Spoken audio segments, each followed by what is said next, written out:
Alright, Shalom. I'm the brother Tasiyat, coming back with another video. But before I start off, I would like to give all praises and the highest honor to the Most High Yahawah, Bahasham, Yahawashi, Bahasham, Kakodash. I want to give double honor to my elder apostles and teachers of Great Millstone, and peace and salutation to the sincere Akyam across this world, who are spreading their knowledge in truth and sincerity. And Shalom to the few sincere brothers and sisters out there who are also listening, and may the election be upon your households. Khan Shalom.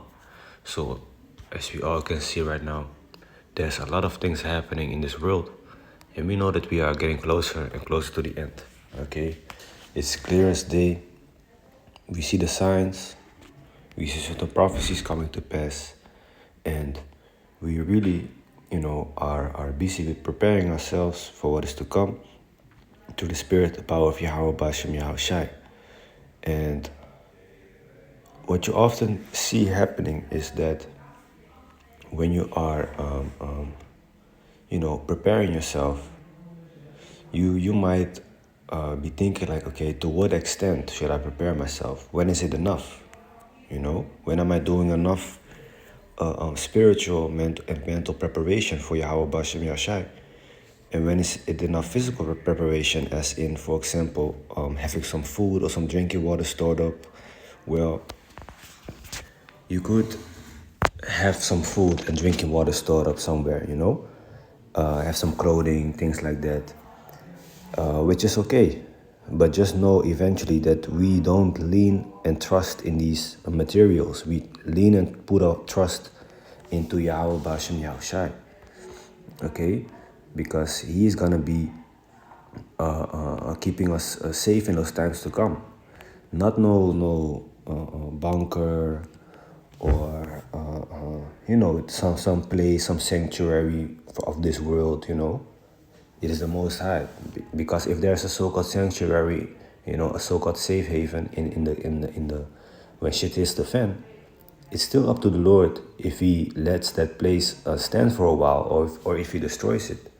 Okay, so you could be preparing a whole safe place, a whole bunker, but not trust in the Most High Yahawah, Bahasham, Yahawashi, and not follow His will. You will not make it still, man.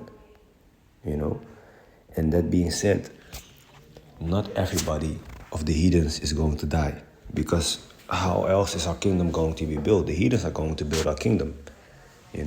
How else will we put on them in slavery, in chains, if they are all dead? Okay, but everybody of the Israelites that is wicked will die. Only the righteous Israelites are going to be saved. Okay, and not per se if the Israelite dies means he was wicked. Sometimes the righteous Israelites also die.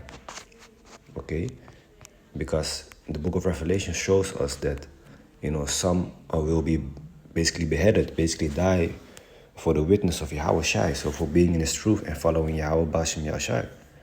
Okay, Revelation 20:4. And I saw the thrones, and they sat upon them, and judgment was given unto them.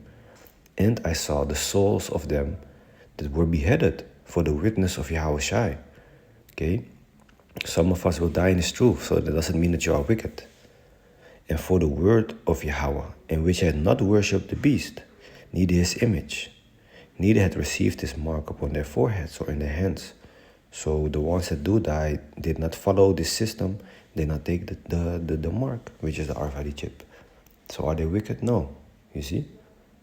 But they still died, as martyrs for Yahawashi's sake. And they lived and reigned with Yahawashi 1,000 years. You see? Well, of course we're gonna be living forever. So this is just a certain time period that is speaking about. Because in the kingdom we're gonna be immortals, everybody of the Israelites, okay? But like I said, man, we put our trust in Yahawah, Bahasham, Yahawashi. So some of us might have to die, face the guillotine. Some of us will live. We don't know who is who. We can only trust in Yahawah, Bahasham, Yahawashi.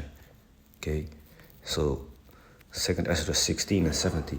For there shall be in every place and in the next cities a great insurrection upon those that fear the Lord. So who's fearing the Lord? The righteous ones. Okay? So they're gonna come for us.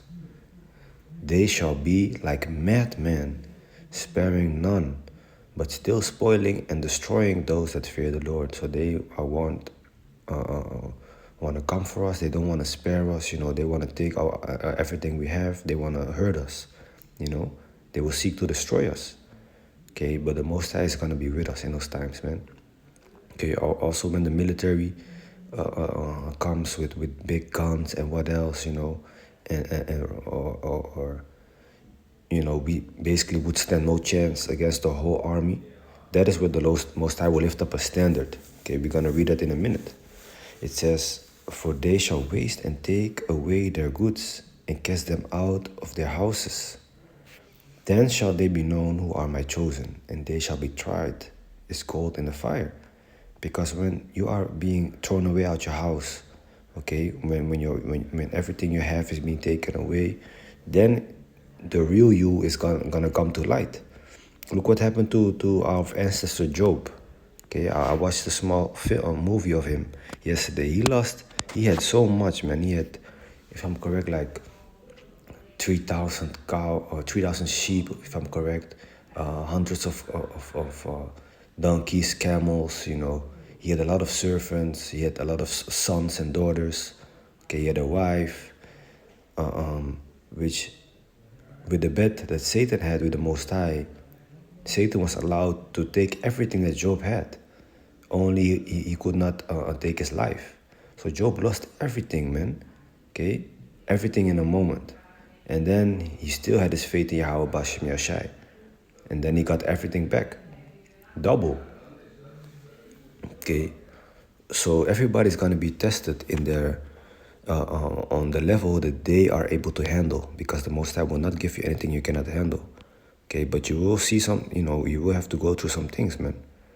Okay, but we're not going to be starving to death and that type of things like these other people are gonna have, man, because we are gonna be still in a good state. Okay, so let me read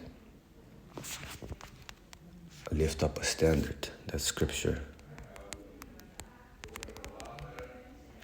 Let me see. Lift up standard. It says,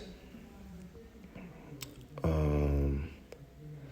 want to read this one and also be as pilgrims, because I spoke about, preparing yourself also physically, having some food and some drinking water, maybe for a few days or a week ready, maybe pack a backpack, something to make fire with, maybe a tent. Who knows, man? It's not wrong to prepare yourself like that. Okay, because when you are cast out of your house, or when the police is gonna come for you, or the military, or other people are gonna come for you, you gotta be ready to leave, and it's good to have like a backpack with some food and drink with you and some protection, But hey, man, who's to say that the moment that shit hits the fan, you are in a spot where you left the backpack? You don't know, but still you could prepare, man. But ultimately, know that the knowledge, wisdom, understanding that you have is gonna keep you safe in those times to come, not the carnal things. Okay.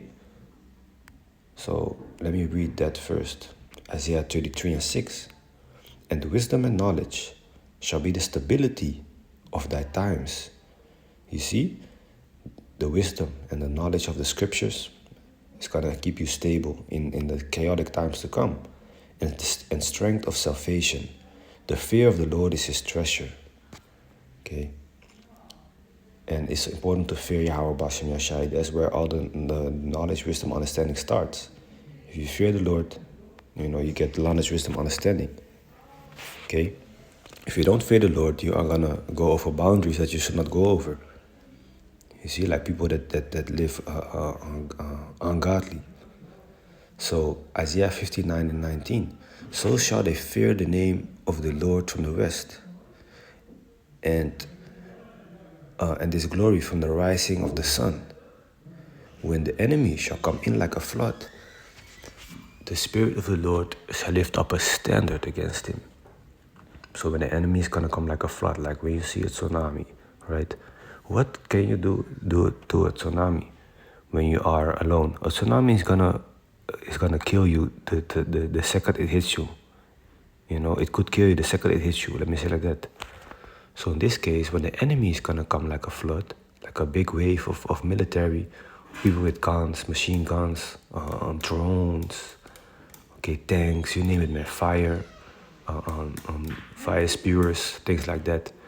The Most High is going to lift up a standard, something that is going to be able to withstand all of that. He's going to give his elect men, okay, spiritual powers to fight against them, man. Okay, like you see in the superhero movies, Avengers and Marvel, you know, the Hulk type powers, man. Superman type powers, man. Bullets bounce off your body. Because how else is it gonna be fair to fight against these governments and things like that? Okay, so 2nd Ezra 16:40. Oh my people, hear my word. Make you ready to thy battle, and in those evils be even as pilgrims upon the earth. A pilgrim is somebody that goes from place to place. Okay, because when the evil comes, you are not gonna just you know, a lot of us, I don't think a lot of us are going to be able to, of course, be in their houses because we're going to be cast out of our places and things like that. So you're gotta move from place to place. You have a family with you, you know, that's what a pilgrim does. And it's logic because if you stay a long time at a certain spot, people can find you there, you know, so it's not always safe to be in the same spot for too long. Okay? So, what does it say here? 2nd Ezra 16:74. Hear, O ye my beloved, say the Lord, behold, the days of trouble are at hand. So the troubles time are coming. But I will deliver you from the same. You see? So you're gonna be saved out of those troubles, man. Be ye not afraid, neither doubt, for Yahawah is your guide. Okay? The Most High is our guide. So we put our trust in Him, like I said, and not in materials. But is it wrong to physically prepare yourself? No, man. You could even do, you should even be doing training, man, like physical training, you know, maybe a strength training, some running, you know. Stay active, man. Okay? Just know that ultimately the Most High is still going to be the one that is going to keep you safe. So, with that, who's edifying, I want to give all praises and the highest honor to the Most High Yahawah, Bahasham Yahawashi, Bahasham Kakodash. I want to give double honor to my elder apostles and teachers of Great Millstone, and peace and salutation to the sincere Akim of Christ's world, who are spreading His knowledge in truth and sincerity. And shalom to the few sincere brothers and sisters out there who are also listening, and may the election be for your households. So the last scripture, Isaiah 65:13. Therefore thus saith the Lord power, Yahawah, behold, my servants shall eat, but ye shall be hungry. Behold, my servants shall drink, but ye shall be thirsty. Behold, my servants shall rejoice, but ye shall be ashamed. So if you don't listen, you're going to be hungry and thirsty. If you listen to the Lord, you're going to have plenty of food and drinking water. You're going to be happy. So let it be, Lord willing, a faith booster to the spirit and the power of Yahawah, Bahasham Yahshai. And with that, I'm going to say Shalom.